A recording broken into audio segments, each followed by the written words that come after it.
Hello friends, welcome to your very own favourite education channel Jio school. तो आज हम क्या पढ़ने वाले हैं? तो आज हम क्लास 10th केमिस्ट्री का last chapter that is carbon and its compound की शुरुआत करने वाले हैं। तो आज इस चैप्टर की हम शुरुआत कर देंगे। इसके सारे इंपॉर्टेंट टर्म्स, इसके सारे इंपॉर्टेंट टॉपिक्स, कॉन्सेप्ट्स को हम क्लियर करेंगे। ये चैप्टर हमारा बहुत सारे पार्ट्स में आएगा ऐसे ही, तो आप हमारे चैनल से ट्यून रहिए। इस पूरी की पूरी चैप्टर सीरीज में हम इस पूरे चैप्टर को फिनिश करेंगे with all the important concepts and topics. So subscribe to the channel and let's start. अब इस चैप्टर का नाम है कार्बन एंड इट्स कंपाउंड्स। मतलब कि इस चैप्टर में हम कार्बन और कार्बन के बने हुए कंपाउंड्स, मतलब कि कार्बन के द्वारा बनाए गए कंपाउंड्स के बारे में डिस्कशन करेंगे। कंपाउंड्स क्या होते हैं मैंने आपको कई बार बताया है। फर्स्ट चैप्टर से लेकर के थर्ड चैप्टर में मैंने आपको रिपीटेडली कई बार समझाया है कंपाउंड्स क्या होते हैं। सो अगर आपको कार्बन कंपाउंड्स की डिटेल में समझना है तो आप पिछले लेक्चर्स को देख सकते हैं। बाकी अगर मैं आपको कंपाउंड को शॉर्टकट में बताऊं तो कंपाउंड्स क्या होते हैं, तो इसको हम एग्जाम्पल से समझते हैं। यहाँ पे जैसे हम कार्बन का चैप्टर पढ़ रहे हैं तो कार्बन की टर्म्स में समझते हैं। मान लीजिए कार्बन ने क्या किया है, किसी दूसरे एटम के साथ मिलकर के कोई एक कंपाउंड बना लिया है। अभी हम कंपाउंड वर्ड नहीं यूज करेंगे। मान लीजिए उसने कोई अपना एक बॉन्ड बना लिया है। मान लीजिए कार्बन ने क्या किया, हाइड्रोजन के साथ कोई बॉन्ड बनाया जिसे हम बोल सकते हैं CH4। ठीक है, अभी हम मान करके चल रहे हैं CH4 बनाया है। ठीक है, देखो कार्बन कुछ ऐसा बॉन्ड बनाता है, क्योंकि उसकी वैलेंसी क्या होती है, 4 होती है, तो वो इस तरीके से बॉन्ड बनाएगा। तो ये क्या करेगा, 4 हाइड्रोजन को अपने आप से अटैच कर लेगा, क्योंकि उसके पास टेंडेंसी होती है कि 4 बॉन्ड बना सकता है। तो यस, तो इसका मतलब ये है कि यहां पर ये क्या बन गया है, ये CH4 बन गया है और ये कंपाउंड है। यानी कि कंपाउंड क्या होता है, 2 या 2 से ज्यादा मॉलिक्यूल्स या एटम्स का कॉम्बिनेशन होता है। तो कार्बन के बारे में हम आगे पढ़ेंगे कि कार्बन क्या होता है, कार्बन मेटल है कि नॉन मेटल है, कार्बन की वैलेंसी क्या है, ये सारी चीजें हम आगे पढ़ेंगे। बट उससे पहले समझ लेते हैं कि ये जो वर्ड कार्बन है ये कहाँ से लिया गया है और इस कार्बन का मतलब क्या होता है। तो भाई ये जो वर्ड कार्बन है ये हमारा एक लैटिन वर्ड से लिया गया है, जिसका मतलब जो कि है कार्बो। मतलब कि जो कार्बन वर्ड आपके पास आज अवेलेबल है ये किस वर्ड से लिया गया है, कार्बो वर्ड से लिया गया है। और ये जो कार्बो वर्ड है ये लैटिन भाषा का एक शब्द होता है। अब इस कार्बो का मतलब क्या होता है, इस कार्बो का मतलब होता है कोल, मतलब कि कोयला। ठीक है, अब ऐसा क्यों है कि इन्होंने कार्बो से कार्बन निकाला है, कि कार्बन जो है वो कोयले से डराइव हुआ है, एक तरीके से हम बोल सकते हैं। तो ऐसा क्यों है, क्योंकि कोयले के अंदर बहुत सारा कार्बन प्रेजेंट होता है। ठीक है, जो ये कार्बन एक एलिमेंट है, ये एलिमेंट कोयल के अंदर यानी कोयले के अंदर बहुत ज्यादा होता है। या बोल सकते हो कोल के अंदर यानी कोयले के अंदर कार्बन की क्वांटिटी बहुत ज्यादा होती है। अब ये जो कार्बन है ये हमारे एटमॉस्फेयर में भी पाया जाता है, साथ में हमारे अर्थ की क्रस्ट में भी पाया जाता है। तो हमारे एटमॉस्फेयर में तो CO2 की फॉर्म में पाया जाता है और हमारे अर्थ की क्रस्ट में मिनरल्स की फॉर्म में पाया जाएगा। मिनरल्स की फॉर्म मतलब कार्बोनेट फॉर्म में भी हो सकता है ना, कोल की फॉर्म में भी हो सकता है और पेट्रोलियम की फॉर्म में भी हो सकता है। ये सब क्या है, ये कार्बन की फॉर्म्स होती है। तो जो कार्बन है वो हमारे अर्थ की क्रस्ट में कोयल, पेट्रोलियम और इन सब की फॉर्म में पाया जा सकता है, और एटमॉस्फेयर में तो CO2 की फॉर्म में पाया जाता है।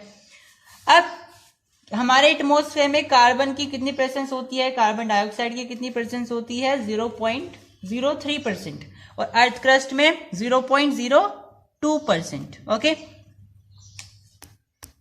अब हम ये देख रहे हैं कि जो कोयला है उसके अंदर भी क्या होता है, कार्बन होता है, एटमॉस्फेयर में भी कार्बन होता है, क्रस्ट में भी कार्बन होता है। तो हम बाकी चीजों पे देख रहे हैं, लेकिन सरप्राइज की बात तो ये है कि हम जो इन सब के बारे में बात कर रहे हैं यानी इंसान, हम भी कार्बन से ही बने हुए होते हैं। ठीक है, हम भी किससे बने होते हैं, कार्बन के कंपाउंड से बने हुए होते हैं, और उन कंपाउंड्स को ऑर्गेनिक कंपाउंड्स कहा जाता है। केवल हम नहीं, लकड़ी हो गई आपके आसपास जो होती है, प्लांट्स हो गए, एनिमल्स हो गए, और हम भी ह्यूमन बींग्स हो गए, ये सब क्या है, ये कार्बन से बने हुए होते हैं।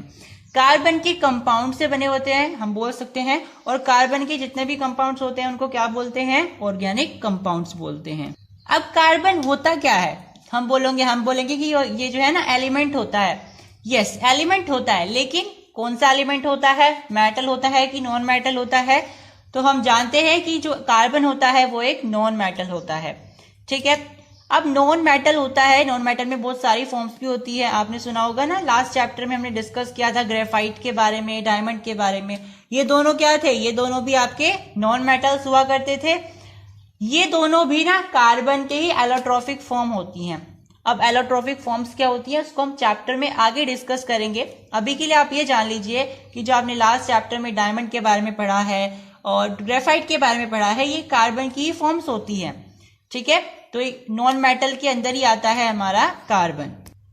अब कार्बन का एटॉमिक नंबर क्या होता है, आप जल्दी से कमेंट बॉक्स में लिख करके बताइए। यस, कार्बन का एटॉमिक नंबर होता है 6। तो कार्बन का एटॉमिक नंबर अगर 6 है तो उसकी वैलेंसी कितनी हो जाएगी, नहीं पता है, तो चलिए निकाल लेते हैं क्या होती है उसकी वैलेंसी। तो भाई कार्बन का एटॉमिक नंबर हमने कितना पता किया, कार्बन का एटॉमिक नंबर होता है 6 होता है। ठीक है, तो हमने यहाँ पे लिख दिया कि उसका एटॉमिक नंबर कितना है, 6 है। तो चलिए हम कैसे पता करते हैं कि वैलेंसी कितनी है, इसका इलेक्ट्रॉनिक कन्फिग्रेशन करके। तो इसका इलेक्ट्रॉनिक कन्फिग्रेशन कर लेते हैं। तो फर्स्ट सेल में 2 आ जाएगा और बाकी के कितने बचे, 4 बचे, यानी कि इसके लास्ट शेल में कितने हैं, 4 है, यानी कि इसकी वैलेंसी कितनी है, 4 है। इसका मतलब इसके बॉन्ड बनाने की टेंडेंसी कितनी होगी, 4 होगी। अब यहाँ पे ये देखिए, या तो ये इसके पास 2 ऑप्शंस होते हैं। क्या होते हैं 2 ऑप्शंस, या तो ये 4 के 4 इलेक्ट्रॉन निकाल दे, लूज कर दे, किसी को ट्रांसफर कर दे, या फिर 4 के 4 इलेक्ट्रॉन वापस ले आए ताकि इसमें क्या हो जाए, इसका ऑक्टेट पूरा हो जाए, है ना। अगर ये 4 इलेक्ट्रॉन दे देता है तो इसके टोटल शेल्स टोटल इलेक्ट्रॉन कितने बचेंगे, 2 बचेंगे, यानी इसका ड्यूप्लेट पूरा हो जाएगा। अगर ये 4 इलेक्ट्रॉन ले लेता है, इसका मतलब इसके 4 इलेक्ट्रॉन और आ जाएंगे लास्ट शेल में, यानी 8 इलेक्ट्रॉन हो जाएंगे टोटल, और इसका ऑक्टेट पूरा हो जाएगा। यानी कि अगर ये अपने 4 इलेक्ट्रॉन को दे देता है तो उसका ड्यूप्लेट पूरा हो जाएगा, अगर ये 4 इलेक्ट्रॉन को ले लेता है तो इसका ऑक्टेट पूरा हो जाएगा। लेकिन क्या ये इतना आसान होता है, नहीं होता है, क्योंकि अगर आपको इलेक्ट्रॉन को लॉस भी करना है या आपको इलेक्ट्रॉन को गेन भी करना है, दोनों ही काम में आपको एनर्जी की बहुत ज्यादा जरूरत होती है। अगर आपको इलेक्ट्रॉन को गेन करना है या लॉस करना है तो आपको बहुत सारी एनर्जी की जरूरत पड़ेगी। अब इतनी सारी ये एनर्जी लॉस नहीं कर सकता है, नहीं ये गेन कर सकता है, इसके पास कहां से आएगी इतनी सारी एनर्जी। तो ना तो ये लॉस कर सकता है ना ये गेन कर सकता है। इसका मतलब ये है, ना तो ये अपने 4 के 4 इलेक्ट्रॉन लॉस कर देगा, ना ये अपने 4 के 4 इलेक्ट्रॉन, मतलब 4 के 4 इलेक्ट्रॉन ना तो ये गेन करेगा, यानी कि ना तो ये ड्यूप्लेट पूरा करेगा ना ये ऑक्टेट पूरा करेगा। तो ये करेगा क्या, यस, ये करेगा शेयरिंग। हमने लास्ट चैप्टर में भी पढ़ा था कोवेलेंट कंपाउंड्स के बारे में, कोवेलेंट बॉन्ड्स के बारे में। तो ये ऐसे बॉन्ड्स होते हैं जिसमें ना तो हम अपना ट्रांसफर करते हैं अपने इलेक्ट्रॉन की, ना तो मतलब हम क्या करते हैं इसमें ट्रांसफर नहीं करते इलेक्ट्रॉन का, जस्ट शेयरिंग कर देते हैं। ठीक है, ना तो हम इलेक्ट्रॉन को गिव करते हैं ना हम इलेक्ट्रॉन को गेन करते हैं, हम इलेक्ट्रॉन्स की शेयरिंग कर लेते हैं। और वो सारे के सारे कंपाउंड्स जो कि इलेक्ट्रॉन की शेयरिंग करते हैं वो कैसे कंपाउंड बनाते हैं, वो सारे के सारे कोवेलेंट कंपाउंड्स बनाते हैं। तो कार्बन क्या है, कार्बन एक कोवेलेंट कंपाउंड बनाने वाला एलिमेंट है या नॉन मेटल है। ठीक है, तो ना तो इलेक्ट्रॉन को गेन करेगा ना इलेक्ट्रॉन को लॉस करेगा, ये क्या करेगा, ये शेयरिंग करेगा। एग्जाम्पल के लिए आप एग्जाम्पल ले सकते हो मीथेन का। मीथेन का हमने अभी एग्जाम्पल देखा था नीचे, तो उसको हम रिपीट करते हैं। मीथेन का एग्जाम्पल से समझते हैं, तो चलिए समझते हैं मीथेन के एग्जाम्पल से। तो मेरे पास है मीथेन बनाना है मुझे। मीथेन का फॉर्मूला क्या होता है भाई, CH4 होता है। अभी हमें नहीं पता है मीथेन का फॉर्मूला क्या होता है, जस्ट हम इसको देखेंगे कैसे, कार्बन की कितनी टेंडेंसी होती है कंपाउंड्स बनाने की। चलिए, तो ये कार्बन है, कार्बन की क्या वैलेंसी होती है, 4 वैलेंसी होती है। तो इसके पास कितने बॉन्ड बनाने की कैपेबिलिटी है, 4 बनाने की कैपेबिलिटी है। तो यहाँ पे हम ऐसे बॉन्ड से शो कर सकते हैं, बिल्कुल कर सकते हैं। ठीक है, यानी कि यहाँ पे क्या होने वाला है, तो अगर हमें यहाँ पे CH4 का फॉर्मेशन करना है, यानी कि मीथेन का फॉर्मेशन करना है, तो हमें क्या करना पड़ेगा, यहाँ पे हाइड्रोजन की एडिशन करनी पड़ेगी। कितने हाइड्रोजन का एडिशन करना पड़ेगा, 4 हाइड्रोजन का एडिशन करना पड़ेगा। यस, तो यहाँ पे हम क्या करने वाले हैं, यहाँ पे हम 4 हाइड्रोजन को ऐड कर देंगे। यस, अब लेकिन ये 4 हाइड्रोजन क्यों ऐड हुए हैं, ऐसा क्यों हुआ है कि यहाँ पे सिंगल सिंगल बॉन्ड आ गए, जस्ट सिंपल हो गया। तो ये कैसे हुआ है इसको देख लीजिए। देखिए कार्बन होता है, इसकी वैलेंसी कितनी होती है, 4 होती है, और इसका जो लास्ट शेल में कितने इलेक्ट्रॉन्स के आने की टेंडेंसी होती है, 4 इलेक्ट्रॉन्स के आने की टेंडेंसी होती है। तो यहाँ पे हम 4 बॉन्ड से शो कर सकते हैं, बिल्कुल कर सकते हैं। अब यहाँ पे हमें हाइड्रोजन ऐड करने हैं 4, तो मैंने एक हाइड्रोजन इधर ऐड किया, एक हाइड्रोजन इधर ऐड कर दिया, एक हाइड्रोजन इधर ऐड कर दिया, और एक हाइड्रोजन इधर ऐड कर दिया है। अब हाइड्रोजन के लास्ट शेल में कितने इलेक्ट्रॉन्स होते हैं, एक ही इलेक्ट्रॉन होता है, तो एक एक इलेक्ट्रॉन इनके हो जाएंगे। तो यहां से हो गया। अब हाइड्रोजन को अपना ड्यूप्लेट पूरा करना है, तो वो क्या करेगा, उसे बस एक और इलेक्ट्रॉन की जरूरत है और वो अपना ड्यूप्लेट पूरा कर लेगा। तो यहां से ये अपना ड्यूप्लेट इसने कर लिया पूरा।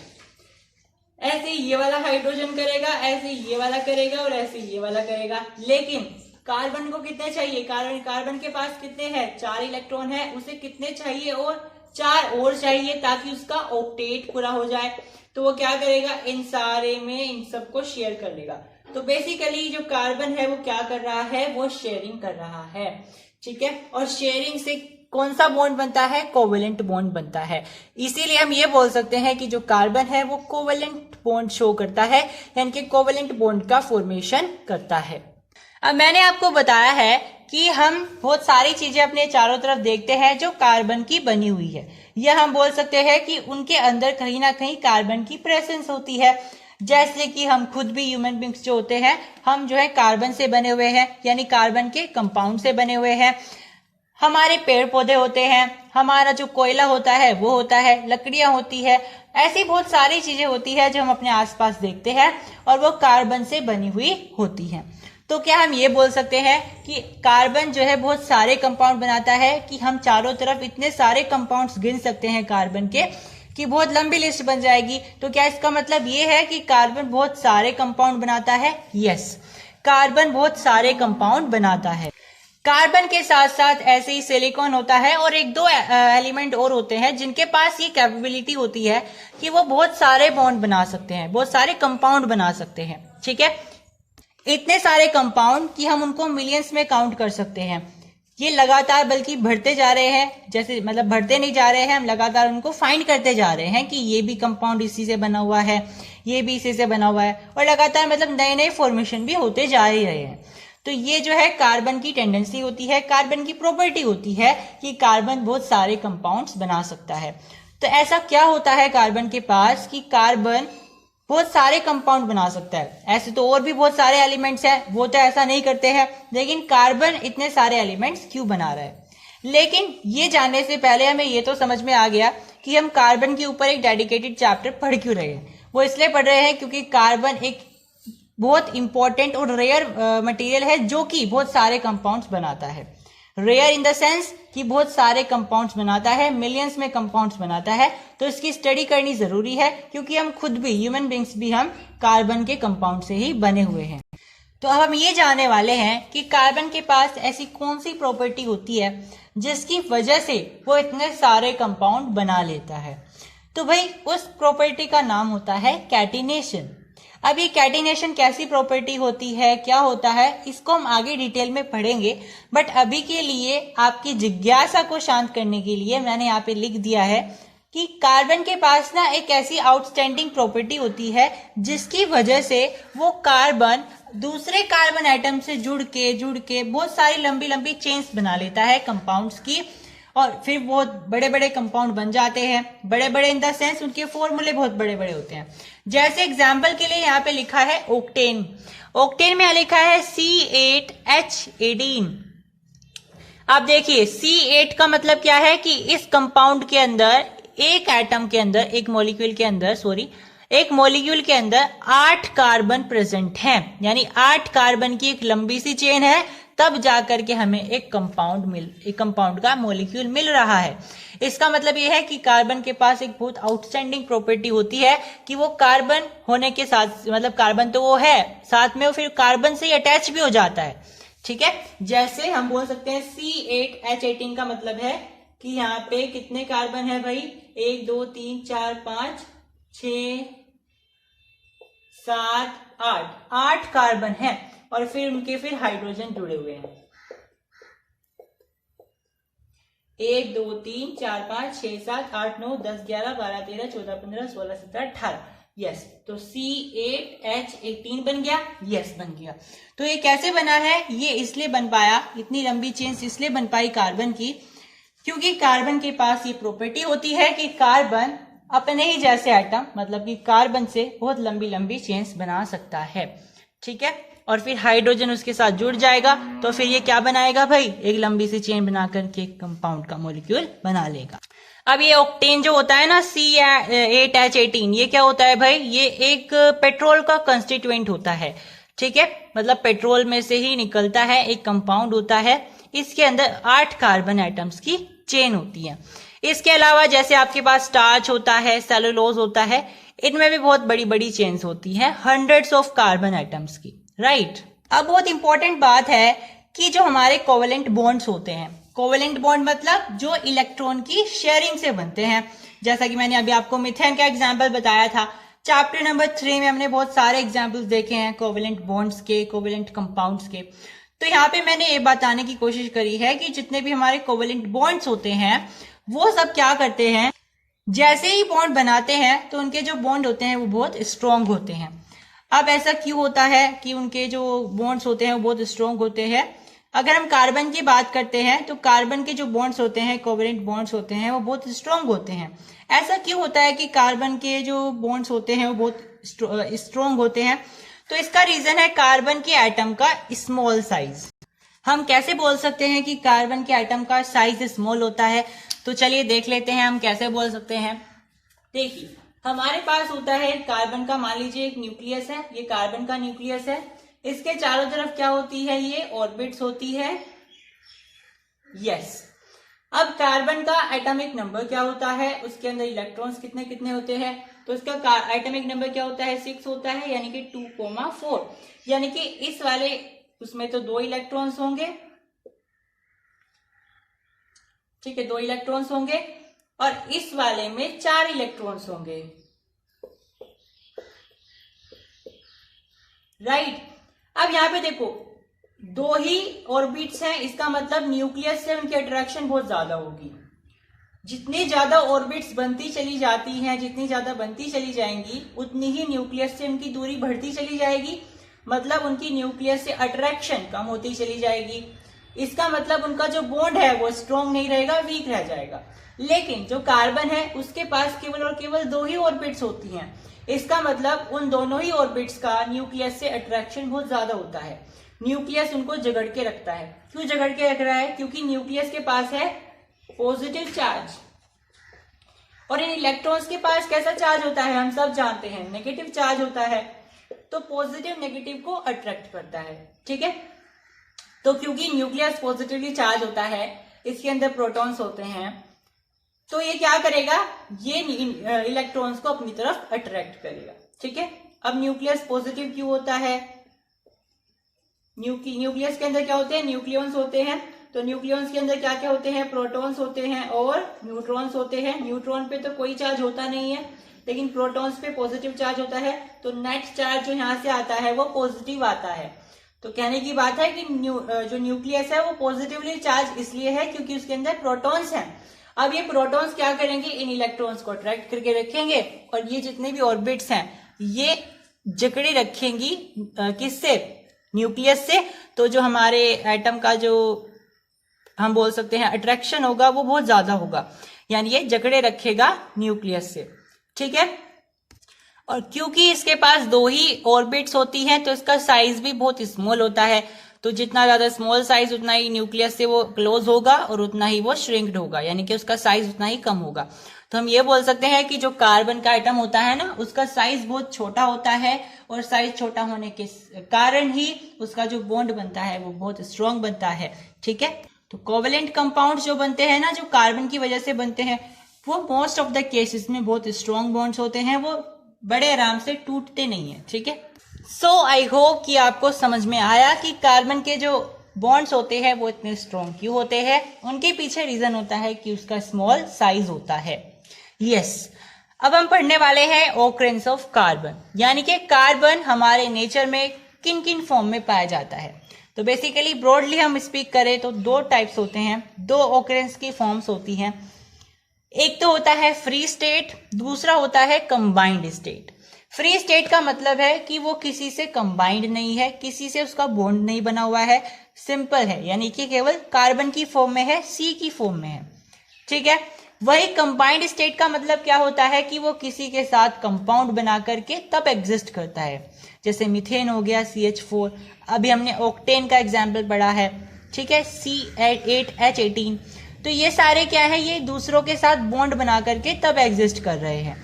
लेकिन कुछ ऐसे भी होते हैं जो नेचुरली ही एग्जिस्ट करते हैं और कार्बन के बने हुए होते हैं, वो दूसरों के साथ बॉन्ड नहीं बनाते हैं। तो ऐसे अगर कार्बन पाया जाएगा तो उसे हम क्या कहेंगे कि वो फ्री स्टेट में पाया जाता है, यस। और अगर वो कंबाइंड स्टेट में पाया जाएगा, मतलब किसी से बॉन्ड बना करके एग्जिस्ट करेगा, तो इसका मतलब है वो कंबाइंड स्टेट में पाया जाएगा। बिल्कुल सही। इसका मतलब है कि यहाँ पे एग्जांपल्स भी दे सकते हैं, बिल्कुल दे सकते हैं। तो भाई मैंने आपको लेक्चर के स्टार्टिंग में बताया था कि हमारे जो कार्बन होते हैं ना, उसके दो एलोट्रोप्स होते हैं, एक होता है डायमंड, एक होता है ग्रेफाइट, यस। तो फ्री स्टेट में हम बोल सकते हैं कि एक तो डायमंड है और एक ग्रेफाइट है। लेकिन इसके साथ साथ ना अभी एक रिसेंटली एक नया कंपाउंड भी कंपाउंड बोल लीजिए या फिर एक नई फॉर्म बोल लीजिए कार्बन की, जो फ्री स्टेट में एग्जिस्ट करती है, उसका पता लगाया गया है और उसका नाम क्या है भाई, बकमिंस्टर फ्लोरीन लगाया गया है। तो एग्जाम्पल के लिए हमारे पास हो गए हैं 3 एग्जाम्पल। सबसे पहला है डायमंड, दूसरा है ग्रेफाइट, तीसरा है बकमिंस्टर फ्लोरीन। अब इन तीनों के बारे में ना हम डिटेल में पढ़ेंगे। अभी के लिए आप इतना समझ लीजिए कि हमारे कार्बन की ऑकरेंस में ये जो 3 कंपाउंड्स है या जो 3 मटेरियल्स हैं, एलिमेंट्स हैं, ये हमारे फ्री स्टेट में पाए जाते हैं। इनका फॉर्मूला क्या होता है अगर आप पूछोगे तो भाई इनका फॉर्मूला सिंपल सा होता है, जो कि होता है कार्बन, यस। जो हमारा डायमंड होता है उसका फॉर्मूला होता है C, ग्रेफाइट होता है उसका फॉर्मूला होता है C, बस जो बकमिंस्टर फ्लोरीन होता है ना, उसका फॉर्मूला होता है C60। मतलब अभी भी इसमें C ही है, यानी कार्बन ही है, बाकी के कोई भी इसमें दूसरा XYZ कोई भी दूसरा एलिमेंट इसके साथ कंबाइन होके नहीं आया है। अभी भी ये अपनी इंडिविजुअल फॉर्म में ही एग्जिस्ट कर रहा है। तो ये अभी भी फ्री स्टेट में ही माना जाएगा, क्योंकि ये दूसरे किसी एटम के साथ कंबाइंड स्टेट में नहीं है, अपने ही साथ एक उसने बॉन्ड बनाया हुआ है। तो हम इसे नहीं बोल सकते कि ये किसी के साथ कंबाइंड है, ठीक है। तो हमारे पास फ्री स्टेट में हो गए हैं 3 एलिमेंट्स, या 3 हम बोल सकते हैं फ्री स्टेट वाले मटेरियल्स, एलिमेंट्स। अब कंबाइंड स्टेट में हमारे पास बहुत सारे एग्जांपल्स होते हैं, मीथेन हो गया, कार्बन डाइऑक्साइड हो गया, लाइमस्टोन हो गया है, मार्बल हो गया, कोल हो गया, पेट्रोल हो गया, फैट्स हो गए, प्रोटीन हो गए, स्टार्च हो गए, ऑक्टेन हो गया। इतने सारे एग्जांपल्स हमारे पास एग्जिस्ट करते हैं। तो हमारे पास कंबाइंड स्टेट में तो बहुत सारे एग्जाम्पल्स होते हैं। ऐसा क्यों होता है कि बहुत सारे हैं? क्योंकि मैंने आपको बताया है कार्बन के पास एक अनोखी प्रॉपर्टी होती है कि वो अपने ही साथ बहुत सारे बॉन्ड बना लेगा और फिर उसकी चेन से दूसरे हाइड्रोजन के एटम्स या ऑक्सीजन के एटम्स अटैच हो जाते हैं और कंपाउंड्स बना लेते हैं। ठीक है, कैसे? जैसे हमने C8H18 देखा था ना, भाई carbon carbon carbon carbon carbon carbon ऐसे अटैच होते चले गए थे और फिर इनके साथ हाइड्रोजन अटैच होता चला गया था। ठीक है, इस तरीके से हाइड्रोजन फिर इनके साथ अटैच होता चला गया था। तो यहां से हम ये देख पा रहे थे कि कार्बन जो है अपने ही साथ बहुत सारी लंबी लंबी चेन बना लेता है, फिर उनसे हाइड्रोजन अटैच हो जाते हैं, फिर बड़े बड़े कंपाउंड बन जाते हैं। बड़े बड़े इन द सेंस कि बहुत यूनिक से कंपाउंड बन जाते हैं, मतलब अलग अलग कंपाउंड बन जाते हैं, मिलियंस ऑफ कंपाउंड बन जाते हैं, वेराइटी में कंपाउंड बन जाते हैं। राइट, तो भाई कंबाइंड स्टेट में तो ऐसी कोई संख्या नहीं है जिसे हम बता सके कि कितने एलिमेंट हमारे या कितने कंपाउंड हमारे पास कार्बन के होते हैं। कंबाइंड स्टेट में बहुत सारे होते हैं, इनके हम नोमेनक्लेचर भी सीखने वाले हैं, इसीलिए क्योंकि अगर 2-4 होते तो हम याद रख लेते नाम, जैसे इनके हमने रख लिए डायमंड है, ग्रेफाइट है, बकमिंस्टर फ्लोरीन है।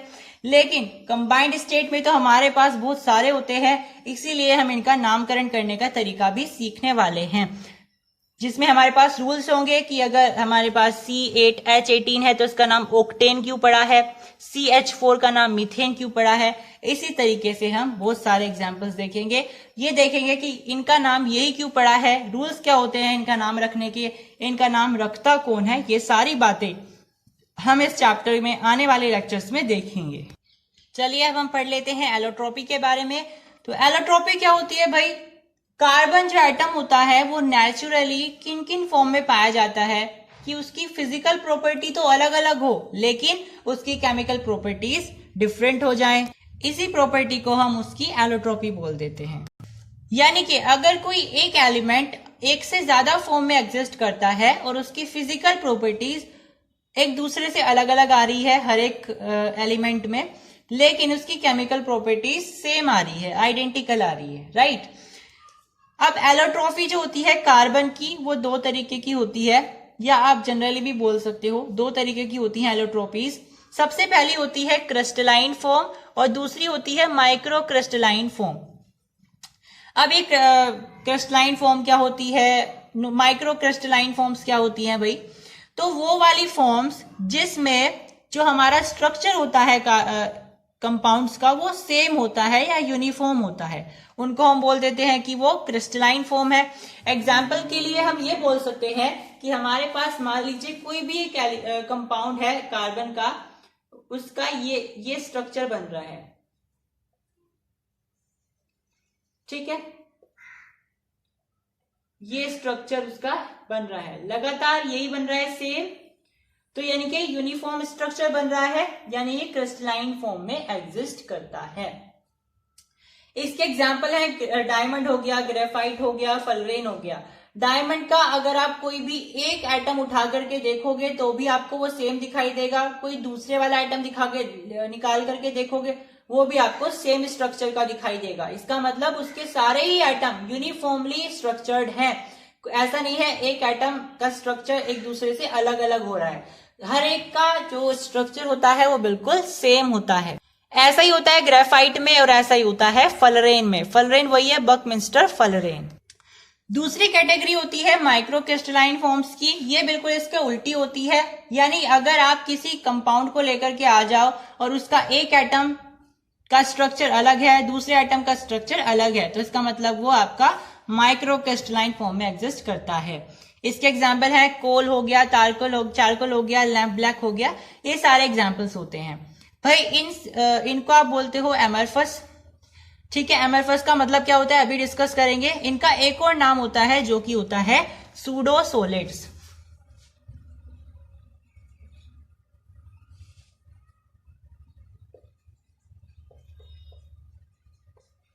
ठीक है। इनका एक नाम होता है जो कि होता है सूडो सॉलिड्स। तो चलिए थोड़ा सा डिस्कस कर लेते हैं कि हमारा जो माइक्रो क्रिस्टलाइन फॉर्म है ना वो क्या है, किस तरीके से एग्जिस्ट करता है। देखिए मैंने आपको बताया था कि जो आपका क्रिस्टलाइन फॉर्म होता है ना उसका स्ट्रक्चर बिल्कुल रेगुलर होता है, जैसे ये है,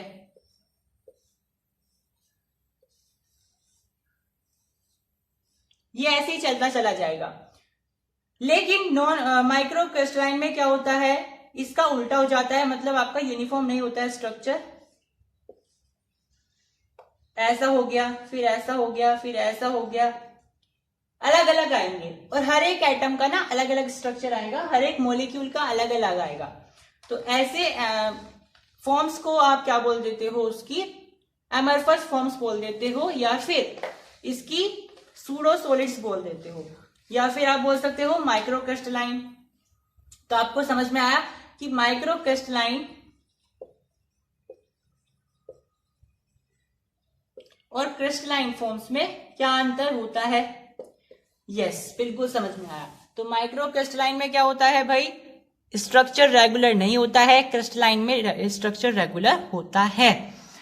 अब मैंने आपको एक बात बताई थी कि माइक्रो क्रिस्टलाइन को आप एमरफस भी बोलते हो। एमरफस होने का मतलब क्या होता है वो सुन लीजिए भाई। एमरफस ना वो सारे की सारी सॉलिड्स होती हैं जिनका स्ट्रक्चर इररेगुलर होता है, ठीक है, इररेगुलर होता है।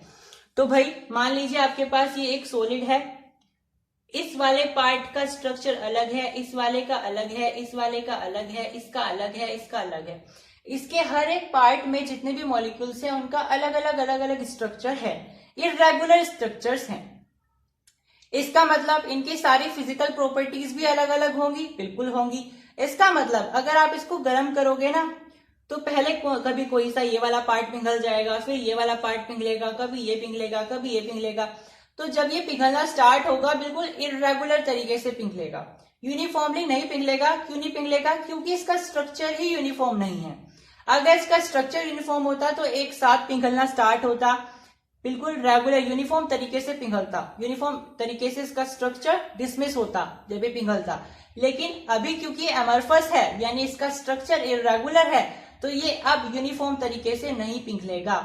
इसलिए कभी कोई किसी और साइड से पिघलेगा, कभी किसी और साइड से पिघलेगा, बिल्कुल इरेगुलर पैटर्न से ये पिघलने वाला है। ये तो मैंने आपको मेल्टिंग की प्रॉपर्टी बताई, बाकी और प्रॉपर्टी में भी ऐसा ही होता है। यानी इसमें बिल्कुल शार्प प्रॉपर्टीज नहीं होती है, कभी किसी प्रॉपर्टी को ये शो करेगा, कभी किसी, मतलब इसका मतलब क्या है कि कभी किस साइड से पिघलेगा, कभी किसी साइड से पिघलेगा। इसका मतलब इसके अंदर शार्प प्रॉपर्टीज नहीं होती हैं। तो भाई एलोट्रोपी क्या हो गई? एलोट्रोपी किसी भी एलिमेंट की वो प्रॉपर्टी होती है जिसमें वो बहुत सारी फॉर्म्स में पाया जाता है, और वो सारी फॉर्म्स की केमिकल प्रॉपर्टीज तो सेम होती हैं लेकिन फिजिकल प्रॉपर्टीज अलग अलग हो जाती हैं। अब एलोट्रोपी भी बहुत सारी दो तरह की होती है, लेकिन वो सारे के सारे एलिमेंट जो एलोट्रोपी शो करते हैं उनको हम एलोट्रोप्स बोल देते हैं। ठीक है, तो कार्बन के एलोट्रोप्स कौन कौन से होते हैं भाई? कोल हो गया, डायमंड हो गया, ग्रेफाइट हो गया, फलरेन हो गया। ठीक है, ये सारे इसके एलोट्रोपीज हो गई। अब एलोट्रोपी दो तरीके की होती है, दो फॉर्म में पाई जाती है, माइक्रो क्रिस्टलाइन और क्रिस्टलाइन में पाई जाएंगी। क्रिस्टलाइन में क्या होता है? रेगुलर स्ट्रक्चर वाले होते हैं। चाहे आप किसी भी एलिमेंट को उठा करके ले लो, उसके हर एक एलिमेंट का आप कोई भी एटम उठा करके ले लो, उसका स्ट्रक्चर एक दूसरे से सेम होता है। जैसे फिर से एग्जांपल से समझते हैं। मान लीजिए मेरे पास डायमंड है, ऐसा दिखाई देता है जनरली डायमंड। तो मान लीजिए मैंने इसका एक एटम उठाया, यहां से ये एटम उठा लिया, इसका स्ट्रक्चर भी ऐसा ही होगा। आप दूसरे वाले उठाओगे, इसका स्ट्रक्चर भी ऐसा ही होगा।